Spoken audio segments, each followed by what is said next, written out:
Hello student, তোমরা যারা ক্যালকাটা ইউনিভার্সিটির আন্ডারে প্রথম সেমিস্টারের ছাত্রছাত্রী আছো এবং তোমাদের সোশিওলজি সাবজেক্টটা পাস কোর্সে আছে, তোমাদের জন্য আজকের ক্লাসটা খুবই গুরুত্বপূর্ণ। আজকের ক্লাসে তোমাদের সোশিওলজি সাবজেক্টের লাস্ট মিনিট সাজেশন নিয়ে আলোচনা করব। প্রথমে দেখো, তোমাদের 15 নম্বরের প্রশ্ন।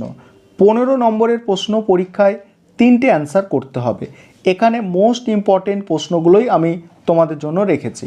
আর 15 নম্বরের যে প্রশ্ন, সেগুলো তোমাদের বেশিরভাগই 10+5 এইভাবে পরীক্ষায় আসবে, অর্থাৎ বড় 15 আকারে নাও আসতে পারে। বেশিরভাগ সম্ভাবনা আছে তোমাদের 10+5 বা 5+10 এইভাবে আসার সম্ভাবনা বেশি। এবারে যে প্রশ্নগুলো রেখেছি সেগুলো তোমরা দেখে নাও, এবং তোমাদের এই প্রশ্নগুলো তৈরি হয়েছে কিনা অবশ্যই তোমরা কমেন্টে জানাবে। দেখো, 1 নম্বর প্রশ্ন কি আছে, সমাজ কি? তার সঙ্গেই আছে সমাজ, সম্প্রদায় ও সমিতির মধ্যে সম্পর্ক ও পার্থক্য, মানে এগুলোর মধ্যে সম্পর্ক কি আছে, পার্থক্য কি আছে, এইগুলো তোমাদের তৈরি করতে হবে। পরের প্রশ্ন মোস্ট ইম্পর্টেন্ট প্রশ্ন, জনসম্প্রদায় কাকে বলে? জনসম্প্রদায়ের বৈশিষ্ট্যগুলি উল্লেখ করো। নেক্সট প্রশ্ন আছে কি, দেখো, সামাজিকরণ বলতে কি বোঝো? সামাজিকরণ প্রক্রিয়াটি লেখো। পরের প্রশ্ন, সামাজিকরণ বলতে কি বোঝো? সামাজিকরণের বৈশিষ্ট্য আলোচনা করো। তারপরের প্রশ্ন আছে, সমিতির সংজ্ঞা দাও।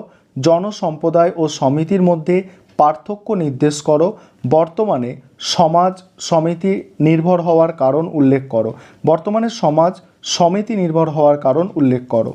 পরের প্রশ্ন আছে, সামাজিক গোষ্ঠী কী?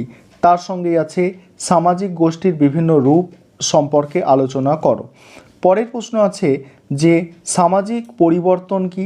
এই পরিবর্তনের দুটি উপাদান সম্পর্কে আলোচনা করো। তারপরে এর সঙ্গেই আছে এক্ষেত্রে জৈব উপাদানের ভূমিকা লেখো।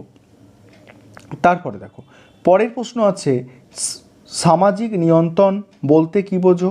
সামাজিক নিয়ন্ত্রণের মাধ্যম হিসাবে ধর্ম ও শিক্ষার গণমাধ্যমের ভূমিকা আলোচনা করো। এবারে 5 নম্বরের প্রশ্ন। 5 নম্বরের প্রশ্ন দেখো, 5 নম্বরের প্রশ্ন তোমাদের পরীক্ষায় 6টা অ্যান্সার করতে হবে।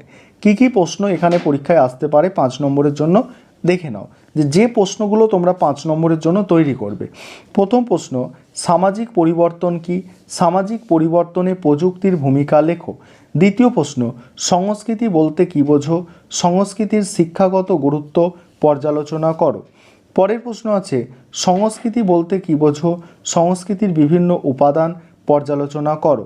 তারপরে প্রশ্ন, সমাজতত্ত্ব ও সামাজিক নৃতত্ত্বের মধ্যে সম্পর্ক আলোচনা করো।